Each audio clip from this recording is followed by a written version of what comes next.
Assalamualaikum warahmatullahi wabarakatuh.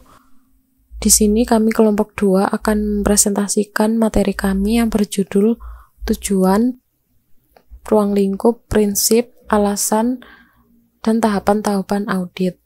Sebelumnya kami berterima kasih kepada audiens yang telah berkenan untuk menyimak materi kami.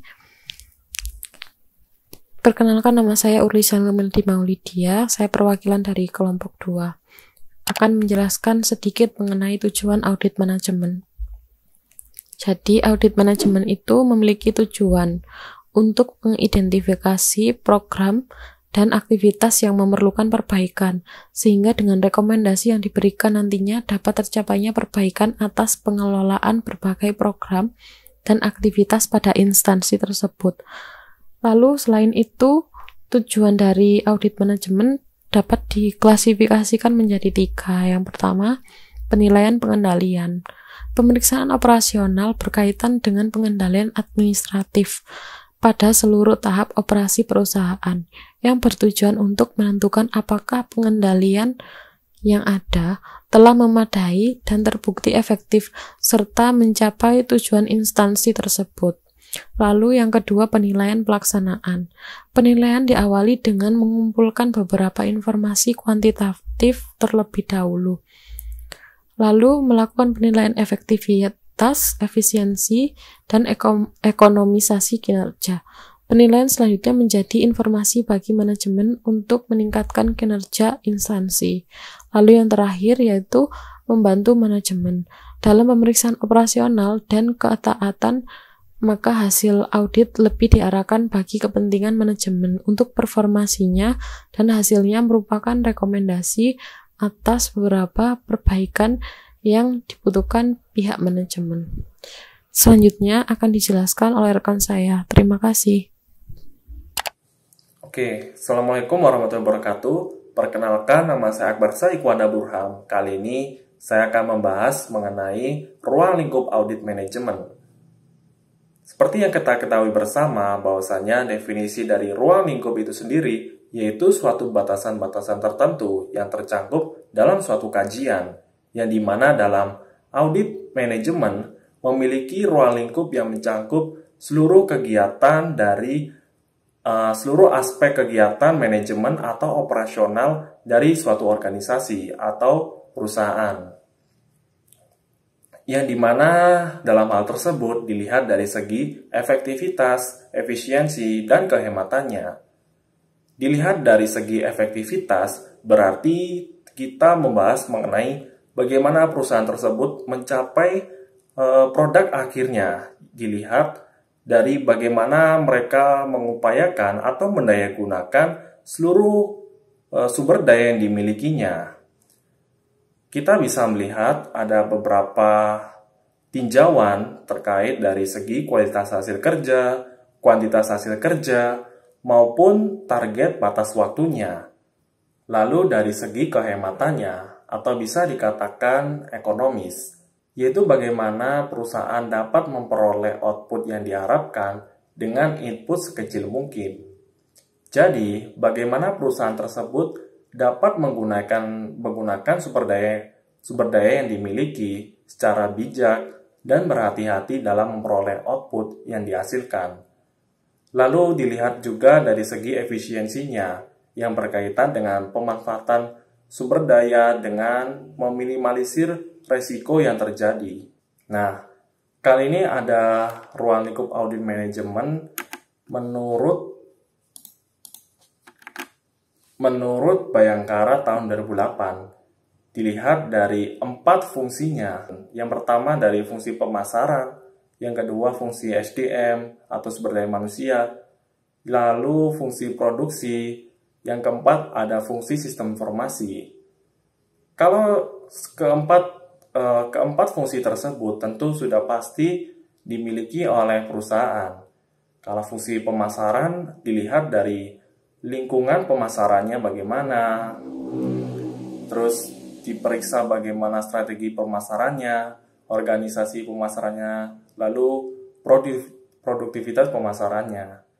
Kalau dari SDM, yaitu bagaimana perencanaan pegawainya, penerimaan pegawainya, seleksinya, pelatihan dan pengembangan, penilaian kerja, pengembangan karir, sistem imbalan, lalu perlindungan pegawainya itu bagaimana, dan bagaimana perusahaan tersebut memutuskan hubungan kerja. Kalau dari fungsi produksi, itu bisa dilihat dari perencanaan produksinya, pengendalian kualitas, efisiensi, metode kerja, pemeliharaan peralatan, lalu organisasi manajemen produksi, dan operasi plan and layout. Dan yang terakhir dari fungsi sistem informasi. Sistem informasi tentu sangat penting untuk diperiksa tentang bagaimana perusahaan itu mengolah data, merencanakan pengolahan data, lalu organisasi pengolahan datanya, dan pengendalian atau controlling dari pengolahan data. Oke, kali ini saya Reno Ari Darmawan akan menjelaskan tentang prinsip-prinsip audit manajemen. Langsung saja ke poin 1, audit. Audit itu dititik beratkan kepada objek audit yang berpeluang dapat diperbaiki. Nah, prinsip ini mengarahkan kepada berbagai kelemahan dalam manajemen, baik dari segi operasional yang berjalan dengan tidak efisien dan pencapaian tujuan yang tidak efektif, maupun kegagalan perusahaan dalam menetapkan ketentuan, peraturan, dan kebijakan. Nah, poin kedua, prasyarat penilaian terhadap kegiatan objek audit. Audit merupakan prasyarat yang harus dilakukan sebelum penilaian dilakukan. Nah, jadi prasyarat penilai terhadap kegiatan objek audit sendiri yaitu audit manajemen itu sendiri. Nah, poin 3 adalah pengungkapan dalam laporan mengenai teman-teman yang bersifat positif memberikan penilaian objek terhadap objek yang diaudit.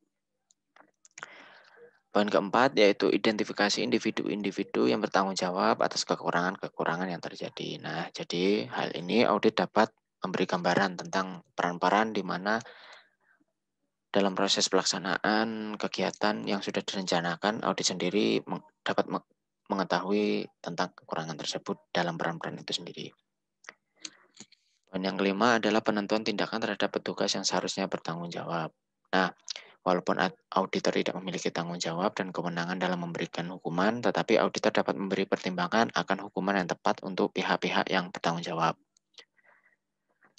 Poin keenam adalah pelanggaran hukum. Melakukan penyelidikan terhadap pelanggaran hukum bukanlah tugas utama seorang auditor, namun ia tetap harus melaporkan temuan-temuan akan pelanggaran yang terjadi pada saat audit berlangsung. Oke. Nah, poin ketujuh adalah penyelidikan atau pencegahan kecurangan. Dalam hal ini, audit dapat memberikan analisis kebutuhan ke depan.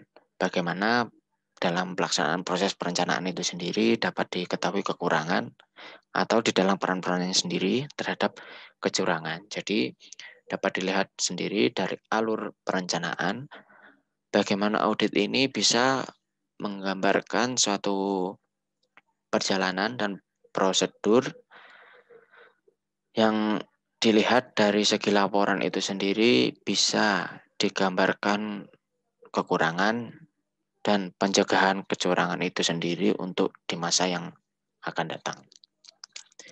Oke, itulah prinsip-prinsip audit manajemen.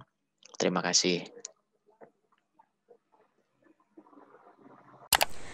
Baiklah, selanjutnya saya akan menjelaskan mengenai alasan dilakukannya audit manajemen. Yang pertama yaitu sumber daya manusia yang tinggi. Sumber daya manusia mempunyai peran penting dalam setiap pelaksanaan kegiatan organisasi. Untuk itu, diperlukan audit untuk melihat apakah pengelolaannya sudah benar dan mendatangkan keuntungan bagi organisasi ataukah masih harus diperbaiki lagi. Yang kedua yaitu penurunan laba perusahaan secara kontinu. Kinerja manajemen sebuah organisasi dapat terlihat dari laba yang dihasilkannya. Jika terdapat penurunan secara kontinu, maka ada masalah dalam manajemen perusahaan tersebut. Untuk melihat apakah masalah tersebut, yaitu dengan melakukan audit manajemen. Yang ketiga yaitu terdapat masalah operasional khusus yang sulit dipecahkan oleh manajemen organisasi. Banyak masalah yang terjadi di dalam suatu organisasi, misalnya kurang efisiennya suatu kegiatan di organisasi. Pada saat audit manajemen dilakukan, auditor akan mencari tahu apa akar masalah dan memberikan perbaikan atau rekomendasi-rekomendasi yang bisa dilakukan organisasi di masa depan agar masalah tersebut tidak terulang kembali. Yang keempat yaitu Rasa kebutuhan yang tinggi dan mendesak dari manajemen memperoleh keyakinan terhadap efektivitas, efisiensi, dan ekonomisasi perusahaan. Agar laba yang dihasilkan organisasi tersebut besar, serta berjalan lancar kegiatan, maka dibutuhkan perbaikan berupa efektivitas, efisiensi, dan ekonomisasi dari organisasi tersebut. Dan yang kelima yaitu penurunan kinerja. Penurunan kinerja bisa terjadi karena banyak hal di dalam organisasi, sehingga perlu diselidiki lebih dalam. Apalagi jika penurunan kinerja terjadi di suatu departemen atau seluruh departemen, diperlukan audit untuk melihat langkah perbaikan apa yang sebaiknya dilakukan. Dan yang keenam yaitu akuisisi dengan perusahaan lain. Akuisisi adalah mengambil alih perusahaan lain dengan membeli saham milik owner. Manfaat dilakukannya akuisisi yaitu peningkatan pendapatan, pengurangan biaya, menurunkan pajak, mengubah persyaratan modal, dan turunkan biaya modal. Namun diperlukan audit untuk melihat apakah perusahaan tersebut akan menguntungkan ke depannya ataukah malah merugikan. Baiklah, selanjutnya akan dijelaskan oleh rekan saya. Nah, selanjutnya saya akan menjelaskan mengenai tahapan audit manajemen. Tahapan audit manajemen ini terdiri dari 5 tahap. Yang pertama yaitu tahap perencanaan. Dalam tahap perencanaan, seorang auditor haruslah mengetahui area dan tujuan audit manajemen yang ada. Biasanya, area dan tujuan audit manajemen ini ditentukan oleh manajemen puncak. Setelah kita mengetahui area dan tujuan audit manajemen ini, barulah kita merencanakan pekerjaan untuk mencapai tujuan yang telah ditetapkan tersebut. Setelah itu, auditor melakukan suatu survei pendahuluan, yang mana survei pendahuluan ini dilakukan untuk mengenal operasi perusahaan yang akan diaudit. Setelah itu, audit dalam melaksanakan suatu survei pendahuluan ini bisa menggunakan daftar pertanyaan, flowchart, tanya jawab, laporan manajemen, ataupun observasi. Nah, dalam daftar pertanyaan, biasanya pertanyaannya itu terdiri dari masalah yang mempengaruhi efektivitas, efisiensi, dan ekonomisasi operasi. Setelah itu, auditor menilai jawaban yang diperoleh dan mengumpulkan bukti-bukti untuk memperkuat jawaban yang diterima. Setelah dikumpulkan bukti-buktinya, auditor dapat menelaah ataupun menyiapkan flowchart untuk mencari efisiensi dan kelemahan pengendalian, seperti adanya duplikasi operasi, formulir yang tidak diperlukan, belum layaknya pemisahan tugas, dan kekurangan pengawasan. Auditor juga akan menelaah laporan manajemen seperti laporan keuangan, laporan anggaran, laporan produksi, ataupun laporan penjualan. Nah, setelah auditor menelaah, kita lanjut ke tahapan yang kedua, yaitu tahapan mengumpulkan bukti-bukti. Dalam tahapan ini, tujuannya yaitu mendapatkan dasar faktual dalam menilai kriteria-kriteria yang sebelumnya telah diidentifikasi. Nah, alat dalam mengumpulkan bukti ini bisa menggunakan teknik wawancara, yang mana dalam teknik wawancara ini biasanya kita dapat mendapatkan informasi sebanyak mungkin. Nah, selama dan setelah selesai wawancara, perlu disiapkan memo yang berisi catatan-catatan penting yang diperoleh dari proses wawancara tersebut. Nah, memo ini akan memperkuat bukti-bukti informasi yang diperoleh melalui wawancara. Selanjutnya, kita lanjut ke tahap yang ketiga, yaitu tahap analisis dan penyelidikan penyimpangan atau deviasi.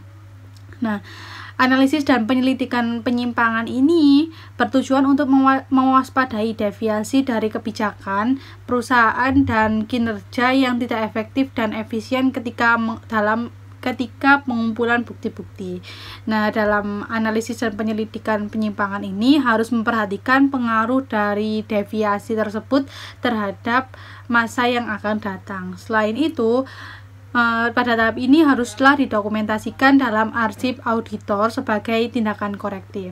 Langkah selanjutnya yaitu menentukan tindakan korektif. Nah, dalam menentukan tindakan korektif ini akan timbul 2 pertanyaan. Yang pertama yaitu tindakan korektif apa yang akan diambil, dan juga pertanyaan kedua yaitu apakah tindakan korektif tersebut dapat diterapkan. Nah, biasanya untuk pertanyaan yang pertama ini bisa dijawab oleh auditor dengan lancar. Dan yang menjadi pertanyaan kedua ini, biasanya auditor itu harus perlu mempertimbangkan faktor-faktor yang terjadi, ya seperti hubungan biaya dan manfaat, pengaruh terhadap moral karyawan, dan konsistensi dengan kebijakan perusahaan yang lain. Selanjutnya, tahap yang kelima yaitu melaporkan hasil audit manajemen dan tindak lanjut. Setelah kita menentukan tindakan korektif tersebut, kita melaporkan, dan dalam laporan audit itu harus berisi laporan tertulis yang menjelaskan temuan audit dan rekomendasi perbaikan untuk mengatasi temuan-temuan tersebut. Auditor manajemen juga harus memonitor tindak lanjut dan rekomendasi yang diberikan ke manajemen untuk mengetahui apakah rekomendasi tersebut dilakukan atau tidak, dan jika tidak dilakukan, apa alasan dari perusahaan tersebut tidak menerapkan rekomendasi tersebut.